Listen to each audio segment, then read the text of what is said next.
ये कहानी है कोच कार्टर की, जो अपने खिलाड़ियों को केवल बास्केटबॉल में नहीं बल्कि जीवन में भी सक्सेस हासिल करने के लिए मोटिवेट करता है। फिल्म का मेन थीम है importance of education. Coach Carter अपने खिलाड़ियों से ये उम्मीद करते हैं कि वे सिर्फ मैच जीतने के बजाय अपनी पढ़ाई पर ध्यान दें। उनका मानना है कि शिक्षा ही असली सफलता का आधार है। जब खिलाड़ियों ने खेलने पर ध्यान देते हुए अपनी पढ़ाई को अनदेखा किया तो कार्टर ने उनकी प्रैक्टिस को बंद कर दिया। ये फैसला खिलाड़ियों और उनके माता पिता के बीच संघर्ष की स्थिति उत्पन्न करती है। फिल्म में असली सफलता केवल खेल में नहीं बल्कि खुद को बदलने में है, खुद का विकास करने में है। कोच कार्टर ने अपने खिलाड़ियों को जीवन के मूल्यों, अनुशासन और मेहनत का महत्व सिखाया। उन्होंने ये सिखाया कि जीत केवल उन लोग की होती है जो अपनी मेहनत से आगे बढ़ते हैं, न कि जो केवल मौके पर निर्भर होते हैं। ये फिल्म दिखाती है कि एक अच्छे नेता या शिक्षक का क्या महत्व होता है।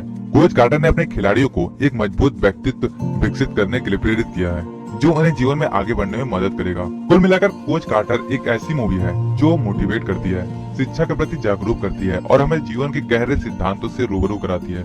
ये फिल्म हर उम्र के दर्शकों के लिए महत्वपूर्ण संदेश लेकर आती है। मेहनत, समर्पण और सही मार्गदर्शन के साथ हम अपने लक्ष्यों को हासिल कर सकते हैं। वीडियो अच्छा लगा हो तो लाइक करें, शेयर करें अपने उन दोस्तों को जो ऐसी मूवीज देखना पसंद करते हैं। एम करते हैं 1 लाख सब्सक्राइबर का, जो आपसे एकदम आराम से हो जाएगा। तो आपसे फिर मिलेंगे नए वीडियो के साथ। Thanks for watching.